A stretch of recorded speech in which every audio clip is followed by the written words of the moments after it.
Uma criança de 9 anos deita em sua cama para dormir. Seus avós estão dormindo no quarto ao lado. Seu pai dormiria fora de casa. Ao chegar em casa na manhã seguinte, o pai ouve o despertador de sua filha tocando, vai até o quarto e nem sinal da menina. Onde estaria Jessica?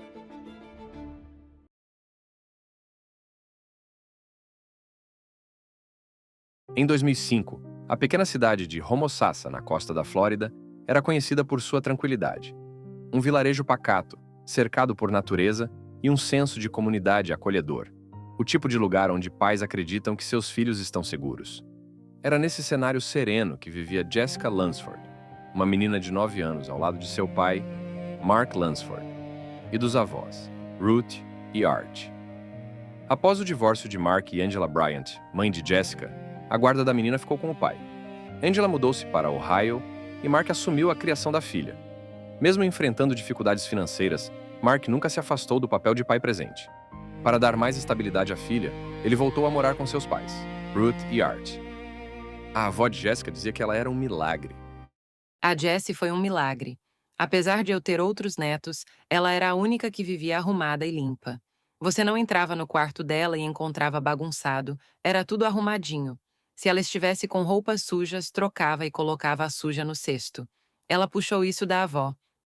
Estávamos sempre juntas. Era uma menina amável, respeitosa e profundamente apegada à família. Andava de bicicleta pelo quarteirão, mas nunca ultrapassava os limites impostos pelos avós. Para todos, Jessica era um verdadeiro milagre. Na noite anterior ao desaparecimento, Mark se preparava para sair e visitar a namorada. Em sua casa, uma regra jamais era quebrada. Ninguém saía sem antes dar um abraço e um beijo de boa noite. Jessica, como sempre, correu para os braços do pai, exigindo sua despedida afetuosa. Ela foi colocada na cama com carinho. Ao seu lado, seu brinquedo preferido, um golfinho de pelúcia roxo, presente do pai em uma feira. Roxa era sua cor favorita. O golfinho era seu companheiro inseparável. Na manhã seguinte, por volta das 5h30, Mark retornou para casa. O alarme de Jessica estava tocando. Ele entrou no quarto para desligá-lo, mas a cama estava vazia. Jessica não estava em lugar nenhum. E naquele instante, uma sensação de pânico começou a tomar conta da família.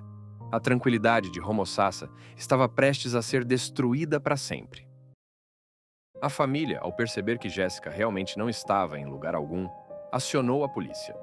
Em poucos minutos, uma força-tarefa foi mobilizada. Investigadores chegaram à casa de Mark e se depararam com uma cena caótica.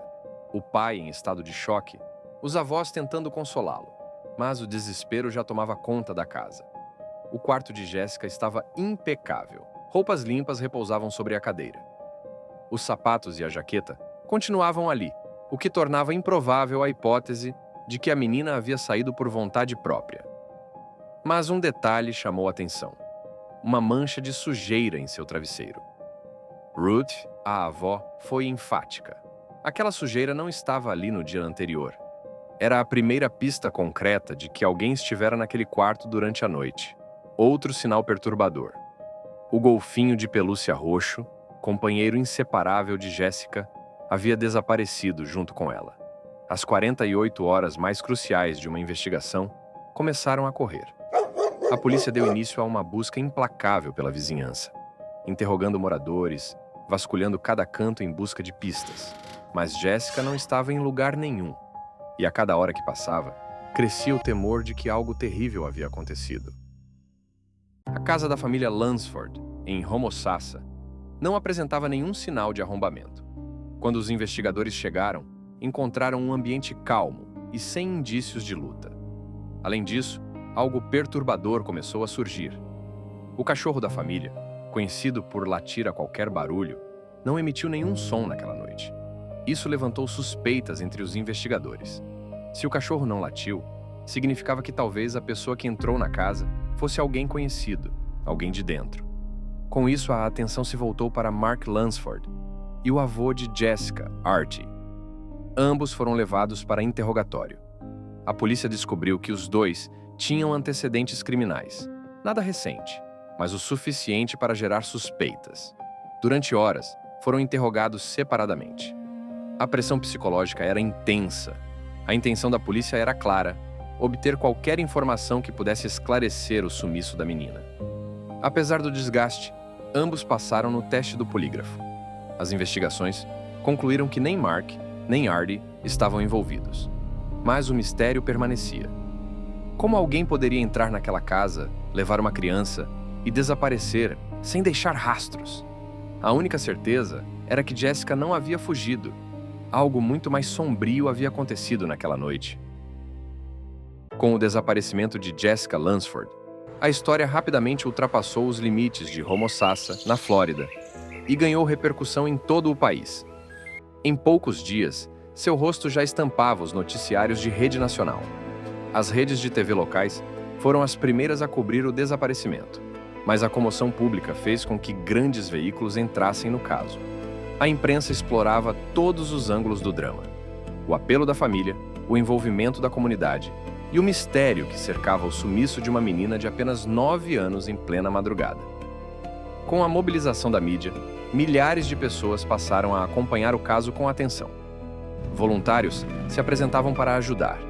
Áreas próximas à casa de Jessica eram vasculhadas, e a esperança de encontrá-la viva era compartilhada por todos. Famílias com filhos pequenos se viam refletidas no drama dos Lunsford. O medo era palpável. A cobertura jornalística intensa deu voz à dor dos pais, mas também expôs a pressão constante sobre os investigadores, que eram cobrados por respostas em tempo real.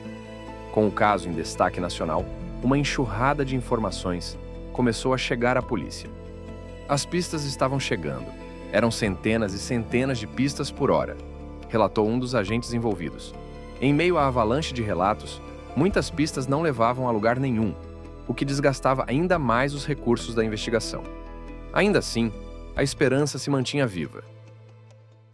À medida que os dias passavam sem notícias concretas sobre Jessica Lunsford, a polícia começou a trabalhar com a possibilidade de que ela tivesse sido raptada por um estranho.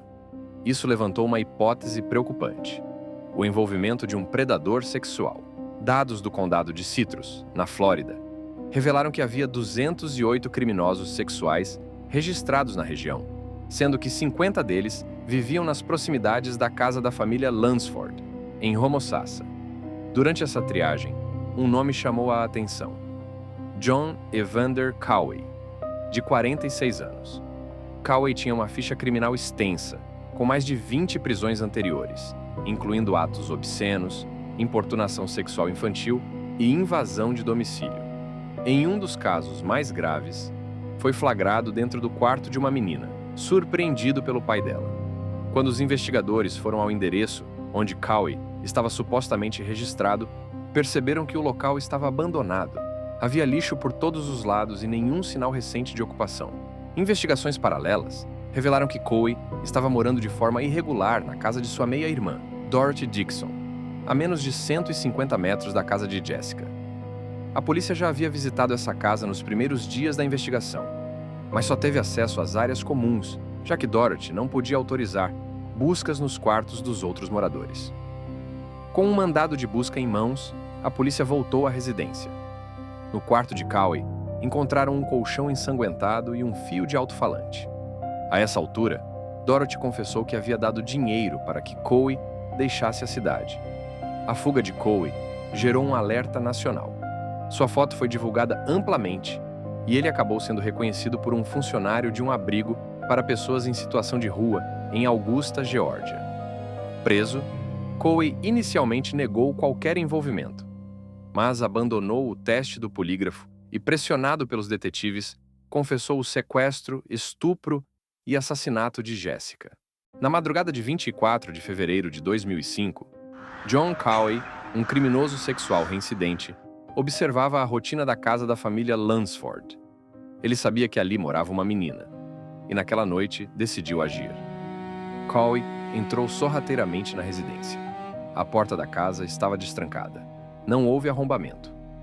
Ao adentrar o quarto de Jessica, ele a encontrou dormindo. Suas mãos sujas deixaram marcas no travesseiro da menina, uma das únicas pistas físicas deixadas na cena do crime. Jessica acordou, mas não gritou. Cowie simplesmente disse para ela ficar quieta e ir com ele. E ela obedeceu. Pegou seu golfinho de pelúcia favorito, presente de seu pai, e saiu da casa em silêncio. Durante toda a ação, o cachorro da família, conhecido por latir até para o som mais sutil, permaneceu calado. Isso intrigou os investigadores. Mas mais tarde, Cowie confessou que o cão sequer acordou.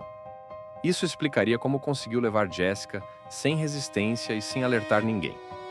Ele a levou para o trailer onde morava, a poucos metros dali, na casa da irmã Dorothy Dixon. Lá manteve Jessica viva, trancada em um armário. Em seguida, Cowie abusou sexualmente da menina.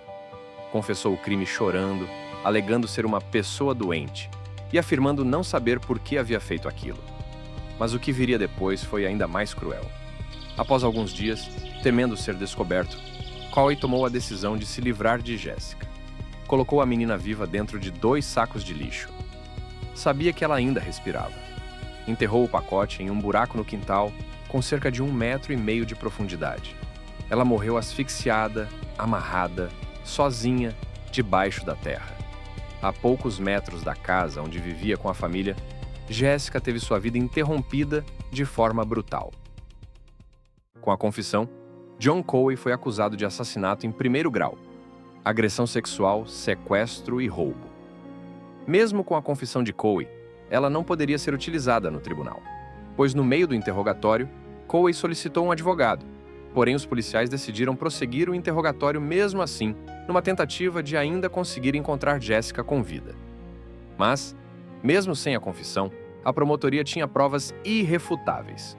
O sangue do colchão de Cowie foi confirmado como sendo de Jessica. Com base nas provas reunidas, Cowie foi sentenciado à pena de morte.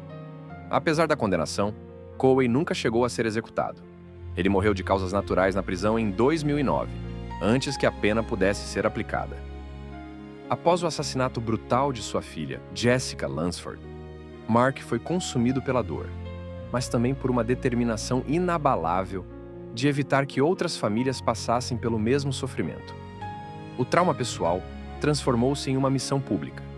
Ele canalizou sua dor em ação, tornando-se uma figura nacionalmente reconhecida na luta contra predadores sexuais.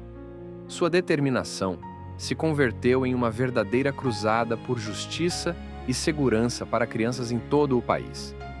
A tragédia pessoal de Mark impulsionou mudanças legislativas significativas. Com apoio popular e político, ele foi o principal responsável por idealizar e pressionar pela aprovação da chamada Lei Jessica. Essa legislação tinha como base 3 pilares principais: penas mais severas para crimes sexuais contra crianças, sentença mínima obrigatória de 25 anos para certos tipos de abuso sexual infantil, monitoramento eletrônico vitalício para agressores condenados. A Lei Jessica foi aprovada na Flórida em 2005 e rapidamente adotada por mais de 40 estados norte-americanos, tornando-se uma das legislações mais rígidas contra crimes sexuais infantis nos Estados Unidos.